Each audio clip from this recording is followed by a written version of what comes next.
And now let's move on to a very, very important story. Look, there are many, many things that were open even in our lockdown period, and they were called essentials. A lot of people are saying the way we've actually used our phones has been the one thing that has kept us sane all throughout this lockdown period, and that really has been our phone, to communicate, to entertain, for our information, for our knowledge, everything. It was the phone that came to the rescue. Should the phone not be part of the essentials list? Well, that's the big debate, and we get deep into it. There are around 900 million active mobile phone users in our country. About 500,000 phones are sold every day in India, and about 25 to 27 million phones are purchased every month in our country. But with the lockdown and smartphones and phones not being part of the essentials list, if you want to buy one, you can't. And if you even have a broken phone, you cannot get it fixed. That's why smartphone companies have requested the government to continue their after-sales service and sales of their existing models in the country. We order groceries, we turn to our phone. We want to keep up with work, we use our laptop and our phone. We stay in touch with friends and family, we use our phone.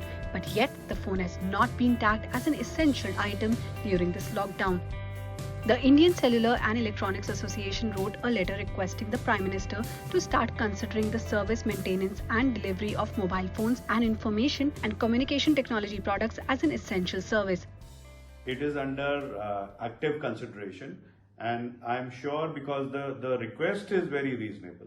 The request is very reasonable that please open limited amount of servicing, including home delivery and pickup of mobile phones for servicing, and limited amount of sales through e-commerce channels only to begin with, so that the risk which is there at the moment of offline retail or physical retail opening up is avoided for some more time.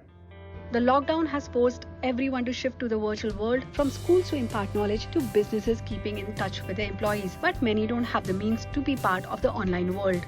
According to a report by community social media platform Local Circles, 2 out of 5 parents in India don't have the enough and the right hardware needed for their children to help them participate in virtual classrooms. Many still own feature phones and wish to upgrade to keep in touch with the scenario today. Smartphone manufacturers are insisting to open up at least the service centers.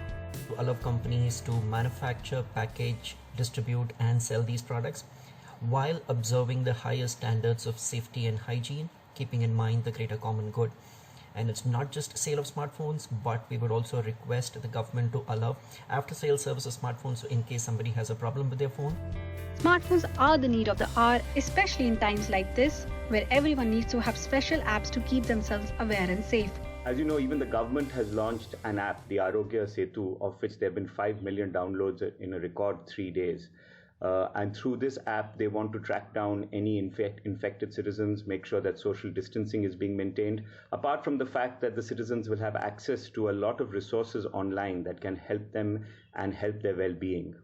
So therefore, having a functioning, working smartphone, a mobile device with you all the time becomes that much more critical for people who are locked inside their homes to stay in touch with their near and dear ones.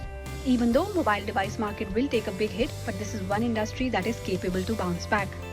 Phone demand is resilient, right?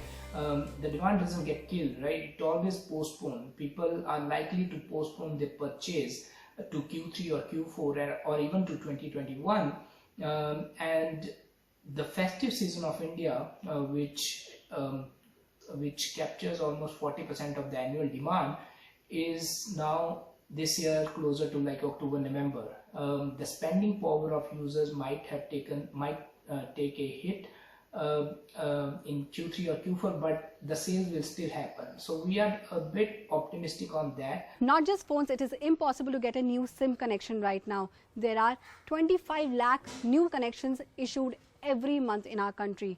But since the data usage has gone up to 30%, the main focus has shifted to that. The first focus of the industry is principally looking at keeping our networks up and running at 99.99% of the time, and ensuring that the quality of the service that customers are expecting are maintained. So we're looking at logistics on the ground. We're working with the government to ensure that our people have free movement on the ground, that they can go and maintain the towers, address cut fiber issues, bring up service where that is being impacted. The India Cellular and Electronics Association is expecting a positive reply from the government to make online mobile sale and after-sales service as part of the essential list. But till then, I'm going to hold my mobile for my dear life, and I suggest you do too.